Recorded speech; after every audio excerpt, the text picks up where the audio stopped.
morning mga kateknik. So magpapaligo muna tayo ng ating bagong dating na manok. Yung ating US Silky at ang Blue Brahma. So gamit natin ang Zero Mite. Yan, Zero Mite. So ito yung cypermethrin plus tea tree oil. So ito, hatiin natin sa 5 dahil yung papaliguan natin ay 5 pirasong manok. Yan. Okay na yung ating tubig. Lagyan na natin yung 1/5 nito.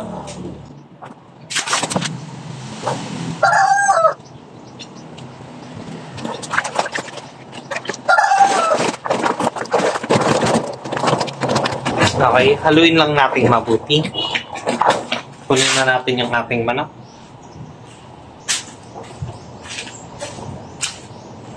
So ito yung ating unang manok. Ito ay dark blue Brahma. Dark blue na Brahma. Siguro yung timbang ay nasa 3 kilos. 2.5 to 3 kilos guys. Or 3 kilos eh. Medyo mabigat. Tapos mabalahibo. Check nyo guys, medyo malapitan. Ganyan po ang dark blue. Yan. So ito daw po ay nasa 11th month old to 1 year. Yan. At hindi pa to nakakaitlog. Oh, bigat niya. Sobra 2 kilo, 3. So start na tayo magpaligo. So ang importante pala sa pagpapaligo ng iba't ibang manok, kung ang papaliguan mo po ay sobra sa isa, ang importante po na palit-palitan ng tubig, no? Para yung mga mikrobyo na nasa isang manok ay hindi niya maipasa sa susunod na papaliguan. So, liguan na natin. Papalag ko. Kaya mataas din yung kanyang... Okay. Kaya mataas din yung kanyang nilagay kong tab, no? Ayan, no? Taas-taas. Para hindi siya makatakas. Pero pag nasanay ito, guys, sa pagpapaligo, kahit ano na pa, yung mababa na lang. Ang pagpapaligo dapat natin ng manok ay every month, no? Ilubog lang natin yung kanyang katawan, tapos yung may lap, guys. Ilubog lang natin yung kanyang katawan. Yan, ilubog-lubog para yung feathers niya ay bumuka para pumunta sa balat yung gamot na Zero Mite. Bukan natin yung pakpak. Yan, para masigurado natin na lahat ng balahibo niya ay malalagyan ng gamot. Tapos sa ulo, sabuyin lang natin.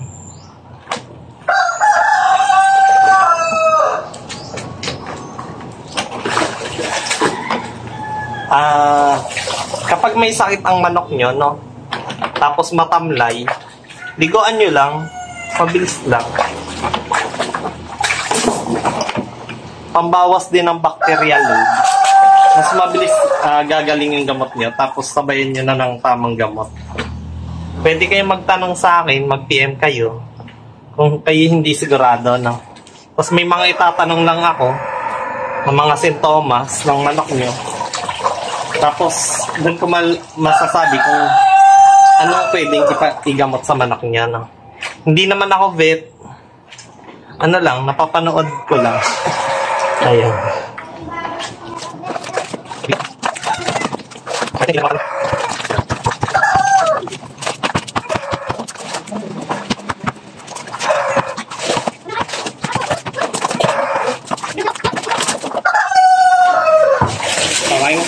Pwede na to. Ayan. So, itapon na natin to. Kunin natin yung isang US Silky. Palit-palit tayo ng tubig, guys. Tandaan nyo. Para yung mga mikrobyo, hindi nila, halimbawa, napunta sa ilong, guys. Ay di may chance na magkasakit yung manok mo. Lalo na kung yung liliguan ay may sabi. Tapos yun nga, nagpapligo tayo sa may sakit na manok ha. Kahit lukuyin pa yan. Okay, lagyan lang natin ng tubig, tapos lagyan na natin ng shampoo. Kunin na natin yung isang manok. So ito naman po yung ating isang manok pa. Ito naman po ay Bantam US Silky na. Bantam to, maliliit lang to guys. Tingnan nyo, parang 3-month-old na sisiw ng Brahma. Ganyan lang siya kaliit. Yeah, cute. Wala pa tong ligo guys. Ano yan? Naglilimlim siya nung kinuha ko. So, inalis ko na yung kanyang mga itlog kasi ang dami na rin bugo. Kasi nga, yung katawan niya, madumi. Dapat kasi, bago maglimlim ang manok, pinapaliguan natin yan. Para presko siya. Tapos, hindi siya ma-stress habang naglilimlim. So, yun guys, isang technique para maganda ang hatch rate nyo, para dumami ang sisiw nyo. May lumipad pa na hanip yata yun. Ang dumi guys. Tagal na siguro nitong hindi naliliguan. Siguro pagkasisiw nito, hindi na naliguan. So, ito ay 11th month old guys. Yan. PM lang kayo. Murang-mura ko na lang yan binibenta. Nangingitlog na to guys. Yan. So, malapit na sumakto yung ating tubig. Ito. Flex ko muna tong ating US Silky. Bantam to guys. Ganyan lang yung kaliit. Ayan o. Kamay ko. Sapon-sapo. Ganyan lang siya. Sa mga naghahanap ng bantam dyan, cute ang itsura. Ito yun. Diba? Yan. Tignan nyo naman guys, cute, liit. Bantam guys, tapos may balahibo siya sa paa. Malago yan, pure yan guys, pure. So, ito ay ganyan lang kaliit. Fluffy pa yung tingnan, mas maliit to guys pag naligo. Tingnan niya.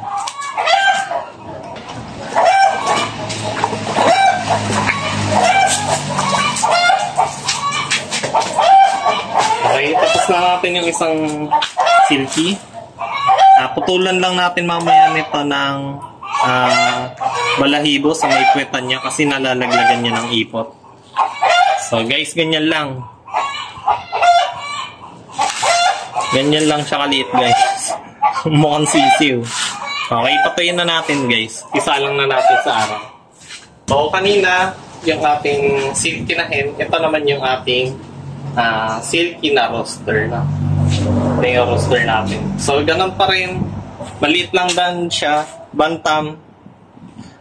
May balahibo sa paa. Puti-puti. Black splash to. So, black splash. Yan. So, cute din to. Yan. Kulay itim yung palong niya. Dark red. Dark red. Yan. So, ito maganda ang katawan guys. Maliit. Lalaki. Tapos, bantam siya. Maliliit na. So, palit lang tayo ng tubig, tapos liguan na natin.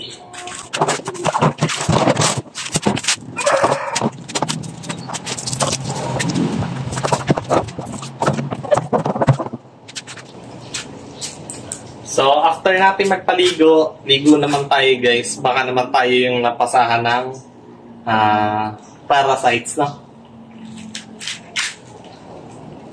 So, 11th month old PM lang sa interesado. Meron tayong 2 pairs. Tapos, parang presyong sisiw pa na lang binibigay. So, PM nyo guys. Medyo mataas pa rin yung presyo, pero mas okay kasi na bumili ng breeder age kesa sa bibili ka ng day old or kaya yung mga month old lang. Kasi yung day old nito, nasa 1,000 na eh. Tapos, after 1 month, another 1,000, edi 2,000 na ang 1 month old. Eh, ito, bibili ka nito, mura lang. Tapos, mangingitlog na. Kasi ang pag-negosyo guys, ay kung ang iisipin mo lagi, kung mapabawi mo agad yung pinuhunan mo, no? Tapos kung kikita ka. So ito, kung mapapa-itlog mo agad, tulad nito, may pair ito na naglilimlim na. No? So pwede ka na makabenta. Kahit day old lang, 1,000 na. Eh kung may 5 ka, edi 5,000 na. Edi halos bawi mo na, puhunan nito. Eh, isang pasisiw pa lang yan guys, may kita ka pa. So yun. So ito, mahina lang itong pamukha. Siguro, yung 4, isang dakot ko lang. Ganon lang siya, isang ganon ko lang yan. Patoka. Konting-konti lang yun guys. Siguro mga isang kutsara guys. Kada tukaan, itong ganito. Kada isa. So 4 na kutsara sa 4, hindi ka nadugi. Tapos cute siya. Yan. So sa atin dito sa Romblon, hindi pa siya sikat, kaya konti pa lang yung bumibili sa kanya. Eh, kailangan na nating i-out to. Kaya ako lang to binibenta. Para lang ma-i-out na kasi medyo marami na rin akong alaga. No? Meron tayong Jersey Giant, Brahma, iba-ibang kulay na. Tapos may Shamu Asil dyan, may Peking Duck, may Pabo. Dami ko pang Pabo. Aso at pusa, wala akong aso at pusa. May makikita ka dyan, pusa. Pero hindi ko yun alaga. Nakikikain lang. Lakas pa kumain. Tapos may rabies pa. Kasi hindi mo maturukan, hindi mo mahuli. Paano maturukan natin yan? Mamaya makakagat yan. May rabies pa eh. Okay sana kung may mga alaga mo, natuturukan bakuna. May magkano bakuna? Isang shot, 1-2. Tapos 4 na shots yun ang kailangan mo. Pag nakagat ka o makalmot. Yun. Pag pet owner ka, dapat nagpa-anti-rabies ka madalas. Hindi lang yung aso. No? Regular dapat yun. So yun yung mga hindi nagagawa ng iba. Nag-aalaga ng aso. Yung aso may anti-rabies pero yung owner wala. Importante kasi na may bakuna din yung owner. No? Nagastos pero may benepisyo naman sa'yo kesa maglaway ka guys, di ba? So yung tubig lang masaktang gagamitin natin. Lagyan ulit natin ng Zero Mite baka naman total yung YouTube ko kunti lang kita no. Kikita yun mga siguro isang araw, 100. Wala kasi nanonood.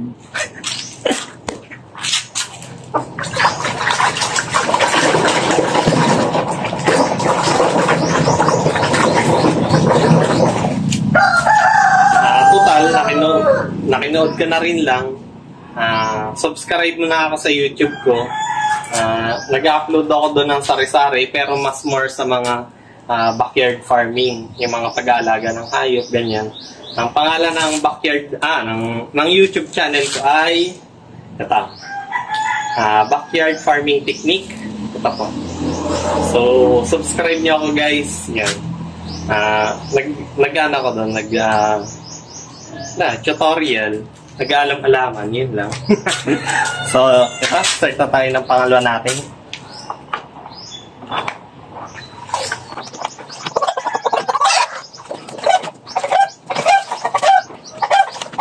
Dati, ang YouTube channel ko, tungkol sa 45 days. Nagtuturo ako sa pag-aalaga ng 45 days. Ganyan. Kaso, lumipat ako ng heritage chicken kasi mas mabenta. Mas malaki ang kita. So, sa mga gusto dyan, mag-alaga din ng heritage chicken dito sa Romblon. Kasi dito pa lang ako sa Romblon nagbebenta yun. Yun, kompetensya niyo ako. Para may kaway naman ako sa bentahan. Malakas din naman ang kita. Kumikita naman. Sakop na ang ang gastos ko sa patoka sa isang buwan. Siguro mga 5,000. Ganon kadami yung alaga ako.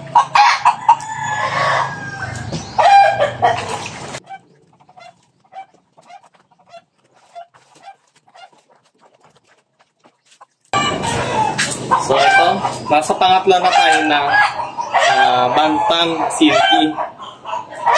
So ito naman guys ay black, color black, tapos yung laki niya nasa mukhang 3-month-old na Brahma. Yan. So ito ay kasalukuyan ngayong nangingitlog. So kung bibilhin nyo to guys, may paitlog agad kayo. Yan. So pares din to, mura lang, PM na kayo guys. No? So palit mo na tayong tubig.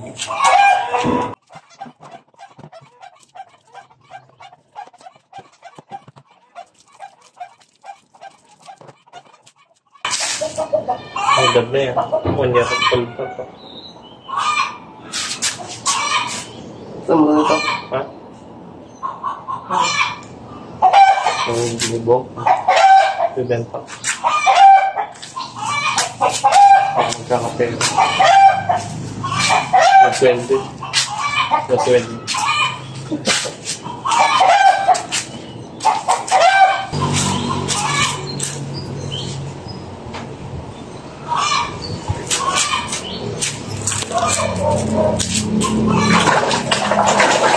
Paliguan na natin ang ating pangatlo na seed.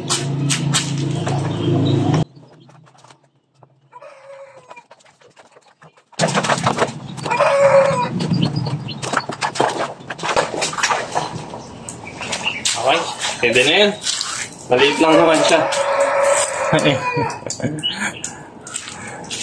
Siya nga pala guys, yung ganito pala ay marami kasi yung nag-ano kung pwede daw kainin na.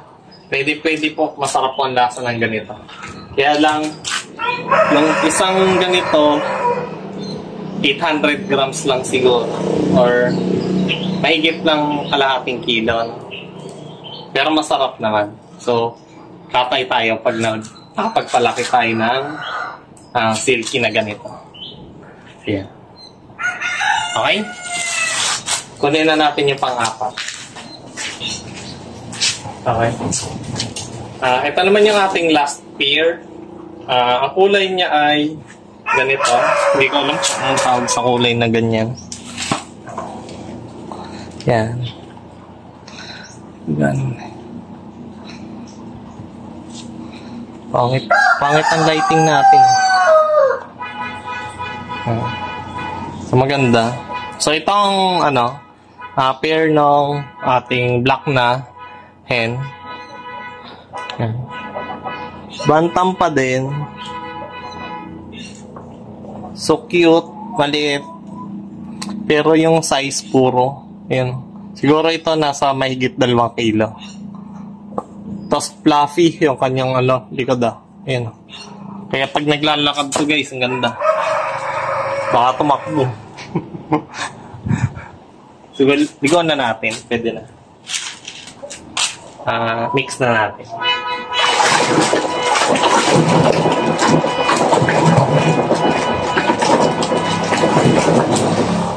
Okay. Ligawan na natin. Ito na yung last.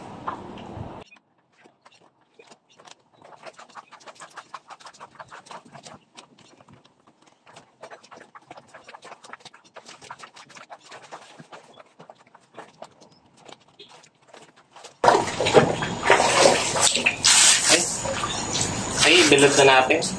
Tara.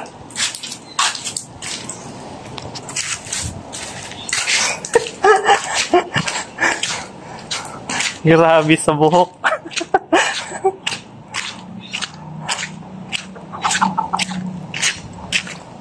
Ayan. Okay. Grabe. Medyo napagod tayo doon. So, lampas 30 minutes tayo nagpaligo. Kagulo na yung buhok natin. Yan. Pakita na natin. Yan. So, ito yung 4. Maya, maganda na ulit to kapag natuyo na.